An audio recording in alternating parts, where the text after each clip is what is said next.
Hariom. Knowledge plus channel में हम सभी विद्यार्थियों का स्वागत करते हैं। आज हरिओम अनमोल वचन की ये क्लास नंबर 86 है। अनमोल वचन की हर क्लास में हम विचारों के माध्यम से आपको प्रेरित करने का, बूस्टअप करने का, एम्प्लीफाई करने का प्रयास करते हैं कि जीवन के जिस उद्देश्य को प्राप्त करने के लिए आप जिज्ञासा दिखा रहे हैं, उसको प्राप्त करने के लिए क्या करना चाहिए। पिछली टॉक में अपनी बात को वाइंड अप करते हुए बता रहे थे कि ऐसे 3 बातें अगर आप ध्यान रखेंगे, you should always take care 3 points.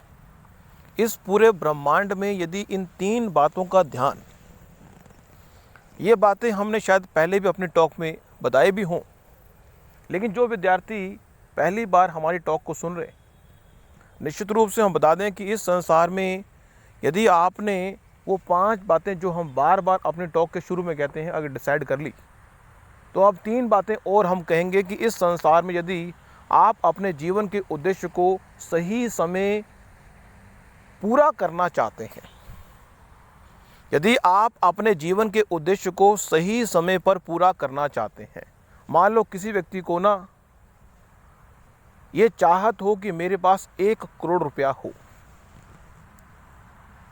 अगर किसी व्यक्ति को किसी चीज़ को प्राप्त करने की चाहत है, तो ये बात बड़ी इम्पोर्टेंट है कि उस चीज़ को उस समय तक प्राप्त कर लिया जाए जब तक उसको यूज़ करने की ताकत आपके पास है। ऐसा ना हो किसी चीज़ को हम प्राप्त तो कर लें लेकिन यूज़ करने की ताकत ना हो, तो क्या वो चीज़ का ऑथेंटिसिटी जो रहेगी। मीन्स किसी व्यक्ति को 1 लाख रुपए प्राप्त करने की चाहत है। वो कहता है कि मेरी उम्र अभी 20 साल है, मैं चाहता हूँ कि लगभग 25 साल की उम्र में मेरे पास 1 लाख रुपया। अब यहाँ पे 1 लाख की बात करें, 1 करोड़ की बात नहीं कर रहे। मीन्स 20 साल की उम्र है, मेरे पास कुछ भी नहीं है, मैं 5 साल में या 2 साल में 1 लाख रुपया प्राप्त करना चाहता हूँ। क्योंकि जो चीज़ आप प्राप्त करना चाहते हो तो उसको यूज़ भी तो करोगे।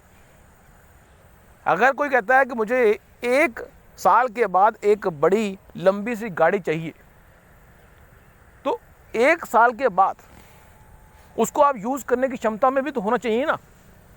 ये तो होना कि आप कहो कि मुझे गाड़ी चाहिए लेकिन मेरी उम्र जब 70 साल हो चुकी हो तब मुझे गाड़ी चाहिए। इसलिए जीवन में यदि आपने अपने जीवन के उद्देश्य को डिफाइन कर लिया है, तो ये बात पे भी 3 बातों पे जोर देना बड़ा ज़रूरी है। यदि आप इन 3 बातों पे ध्यान देंगे, विचारों का स्टफ है, 3 बातों पे ध्यान देंगे कि आप जीवन में जब अपने गोल को प्राप्त करने के लिए जिस रास्ते को फॉलो कर रहे हैं, you have always take care कि ये रास्ता, इस रास्ते में जो सामान है जिसको हम कैरी कर रहे हैं, always take care which product you are carrying with your pathway. आप अपने जीवन के उद्देश्य को अगर जितनी म्यूटली डिफाइन करेंगे, उतना आपको जीवन में जो पाथवे में अलग अलग विकल्प आपको मिलेंगे, उनके संबंध में डिसीजन लेना आसान हो जाएगा। व्यक्ति चल तो रहा है लेकिन रास्ते में उसको 1000 चीज़ें मिल गई, लेकिन जब उसने देखा कि इन 1000 में से सिर्फ 3 चीज़ें ऐसी हैं जो मेरे मतलब की हैं, बाकी 9000 मतलब 10 या 100 चीज़ें मिली, तो 3 चीज़ें मतलब की है, 97 चीज़ें मेरे मतलब की नहीं है। अगर उनको मैंने कैरी किया तो बेकार में मैं कैरी करूँगा। तो हम आपको बताना चाहते हैं, यदि आपके जीवन का उद्देश्य, मान लो किसी व्यक्ति ने अंबाला से दिल्ली जाना है, सुबह 4 बजे बस में बैठना है अम्बाला कैंट से, और वो बस जो है एग्जैक्ट 9 बजे दिल्ली में जहाँ डेस्टिनेशन वहाँ पहुँचाएगी आपको, और वहाँ पे 9 बजे पहुँचना बड़ा ज़रूरी है। अगर आप 4 बजे की बस पे बैठ गए तो 9 बजे एग्जैक्ट आप पहुँच जाएंगे। लेकिन जो बस वाला है उसने एक विकल्प कर दिया कि रास्ते में हम अलग अलग जगह रुकेंगे, और वहाँ पे आप शॉपिंग करना चाहें शॉपिंग करें, खाना पीने का काम करें वो करें। 1-1 घंटे बाद हम रुकेंगे। अब व्यक्ति जब 1 घंटे बाद रुकता है, 10 मिनट के लिए बस रुकती है, तो उस स्थिति में उसको उन चीज़ों को कैरी नहीं करना जो मतलब की नहीं है, या अपने ध्यान को वहाँ फोकस नहीं करना, या उससे चक्कर में आप अपनी जो बस को मिस नहीं करना। तो कहने का पर्पज़ ये है कि जब व्यक्ति दिल्ली उसने पहुंचना है, बस की व्यवस्था है, लेकिन फिर भी वो सामान गलत कैरी करके चलता रहे, क्योंकि बस ने ले जाना है। लेकिन अगर आप गलत सामान को कैरी करेंगे तो निश्चित रूप से आप जो है अपने डेस्टिनेशन तक पहुंचने में आपको दिक्कत आएगी। मीन्स आप अगर 10 मिनट का अगर बस रुकी है और आप 15-20 मिनट के लिए देर से आएंगे तो उसका नुकसान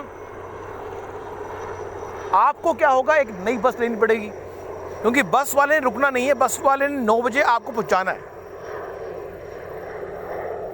लेकिन अगर सारे ही विद्यार्थी या सारे ही जो यात्री हैं ऐसा करेंगे तो बस वाला जो है 9 बजे आपको पहुंचाएगा नहीं, और आपका बहुत बड़ा नुकसान होगा। इसी तरह से जीवन का उद्देश्य एक बार डिफाइन करने के बाद, डेडलाइन डिफाइन करने के बाद, you have to always figure out कि आपको चलते हुए कौन कौन चीज़ों को कैरी करना है, किनको कैरी करना है, किनको रिटेन करना है, किनको यूज़ करना है। कई बार आपने देखा होगा कि छोटे बच्चा जब किसी प्रोग्राम को अटेंड करने जाता है तो माँ टिफ़िन भर देती है पूरे सामान से। बच्चे की क्षमता इतनी नहीं कि वो सारा खा पाए, लेकिन माँ को इतना प्यार है कि वो भर देती है। बच्चा वो सारा खा नहीं पाता,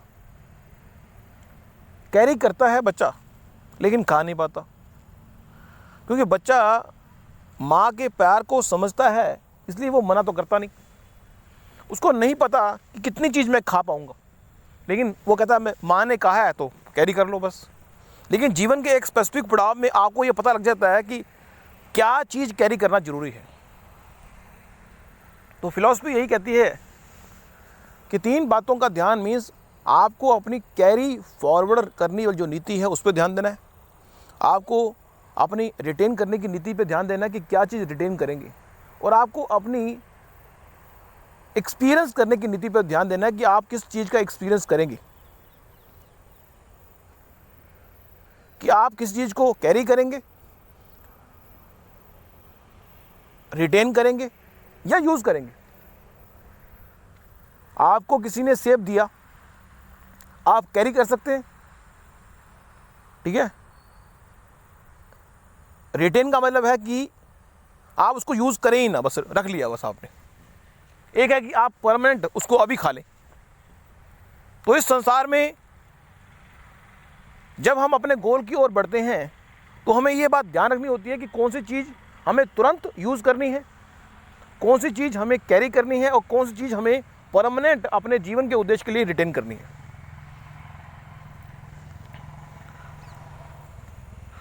अब दूसरा पॉइंट हम इस टॉक में ले रहे हैं। जैसा कि पिछली टॉक में हमारी जो गोल्डन टॉक थी उसमें हमने बात की थी खाने के बारे में, हमने विचार के बारे में और व्यवहार के बारे में। इस टॉक में हम बात कर रहे हैं ब्रेन के बारे में। इस शरीर का ध्यान रखने के लिए हमने अपना खाना पर विशेष ध्यान दिया, हमने अपने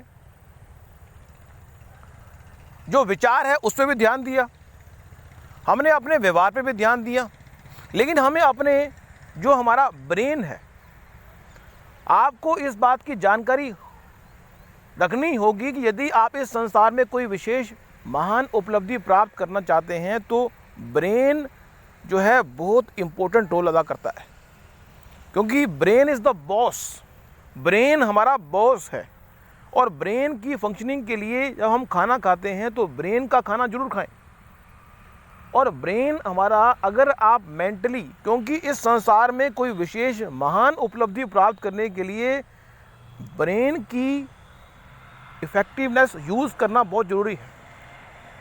और हम बता रहे हैं कि ब्रेन का इफ़ेक्टिव यूज़ करने के लिए आपका ब्रेन फूड खाना बड़ा ज़रूरी है। यदि इस संसार में कोई विशेष महान उपलब्धि आप प्राप्त करना चाहते हैं तो फिजिकल एंड पे, हम ये नहीं कहते कि फिजिकल एंड पे कोई विशेष महान उपलब्धि प्राप्त नहीं होती। इस संसार में जितने भी बॉडी बिल्डर हैं वो फिजिकल एंड पर लोगों को इम्प्रेस करते हैं और वर्ल्ड के नंबर 1 बॉडी बिल्डर बनते हैं, ऐसा कोई नहीं है। लेकिन यदि आप मेंटल लेवल पर, सर्विस के लेवल पर, हमें नहीं पता कि आप किस लेवल पर, लेकिन अगर आप सर्विस के लेवल पर, क्रिएशन के लेवल पर, यदि आप क्रिएशन के लेवल पर इस संसार में कोई विशेष महान उपलब्धि प्राप्त करना चाहते हैं, then you should be always take care of your mind. अपने माइंड का ध्यान रखना मीन्स खाने पीने पर, खाने पर भी ध्यान क्या देना चाहिए वो बता चुके हैं, लेकिन पीने की बात कर रहे हैं कि आपको क्या चीज़ पीनी चाहिए। पीने में जितने भी फूड जूस हैं वो, ब्रेन फूड्स हैं वो, या फिर खाने में जो पानी है, कहते हैं कि हमारे शरीर में ब्रेन जो है, जो ब्रेन है वो, उसकी जो बाउंड्री है उसमें ऐसा एक द्रव्य है जिसके अंदर वो तैर रहा है ब्रेन। तो वो जो तैर रहा है उसमें पानी की कमी ना हो। मीन्स कहते हैं कि नॉर्मली हमें कितने ग्लास पानी पीना चाहिए, हमें लगभग 8 ग्लास पानी पीना चाहिए। लेकिन ये डिपेंड करता है पर्सन टू पर्सन भी, लेकिन फिर भी एक नॉर्मल व्यक्ति को जिसका रूटीन एक नॉर्मल है, मीन्स ना तो वो फिजिकल ज़्यादा काम करता है ना मेंटल करता है, एक नॉर्मल रूटीन वाले व्यक्ति को 6 से 8 ग्लास पानी रोज़ पीना चाहिए। अब यहाँ पे ये बात है कि पानी किस समय पीना चाहिए। ब्रेन ताकि हमारा काम करे, 2 ग्लास पानी या 3 ग्लास पानी, कई लोग क्या करते हैं सुबह उठते ही 1 जग पानी पी लेते हैं। बेस्ट है, पूरे दिन में पानी की जो कमी है वो नहीं घटेगी और आपको फिर दिक्कत नहीं आएगी, ऐसा भी ठीक है। लेकिन इससे अच्छा ये है कि आप 2 ग्लास पानी पी लें, आधे घंटे बाद आधा ग्लास पी लें, 1 ग्लास पी लें। इस तरह से रूटीन में 1-1 घंटे बाद 1-1 ग्लास भी अगर पी लें, 8 घंटे का डोमेन पीरियड है आपका या फिर 16 घंटे का टाइम पीरियड है, आप 1-1 या 2-2 घंटे बाद 1 ग्लास पानी पीते हैं तो आपकी ब्रेन की फंक्शनिंग अच्छी होती है। हम इसलिए बता रहे हैं क्योंकि हमारे जीवन में जो जीवन का उद्देश्य प्राप्त करने की रिस्पॉन्सिबिलिटी है वो हमारे शरीर के अंदर मन की तो है ही, लेकिन जो कंट्रोल करने वाला है वो हमारा ब्रेन है। ब्रेन यदि हमारा ठीक काम करेगा, उसमें सिर दर्द नहीं होगा, उसको प्रॉपर टाइम मिलेगा। और ब्रेन के लिए जितना भी आप काम करें, कम ब्रेन कहता है कि जितना आप मुझसे काम कराओगे उतना ही मैं अच्छा परफॉर्म करूँगा। लेकिन मेरे को खाने के लिए, पीने के लिए प्राप्त जो रिसोर्स है मुझे उपलब्ध कराओ। तो प्रयास करें कि ब्रेन को पानी प्रॉपर दें। खाने में कई फूड ऐसे हैं जिसमें पानी पहले से ही है, वो तो एक्स्ट्रा हो गया। नॉर्मली 6 से 8 ग्लास पानी। अब ये मतलब नहीं है कि ब्रेन के लिए हमने कहा पानी अधिक पीना चाहिए तो ब्रेन अधिक पानी पीने से भी नुकसान है। पर नॉर्मल पानी, इतना प्यास लगे तो पानी पियो। बाकी जो 6 से 8 ग्लास, अगर सुबह 2 ग्लास 3 ग्लास पानी पी लेते हैं तो दोपहर को अगर 2 ग्लास फिर पी लेते हैं, शाम को पी लेते हैं। अगर आराम से घूट घूट करके पानी, और पानी जो पीते हुए कोशिश करें कि बैठ के ही पानी पिए, खड़े होके पानी ना पिए। तो आज की इस टॉक में हमने ब्रेन के बारे में भी आपकी जानकारी को थोड़ा शिफ्ट अप किया। बाकी 3 फॉर्मूले बताने का प्रयास किया जो हमने पिछली टॉक में छोड़े थे। Thank you so much for listening and always supporting Hari Om Knowledge Plus.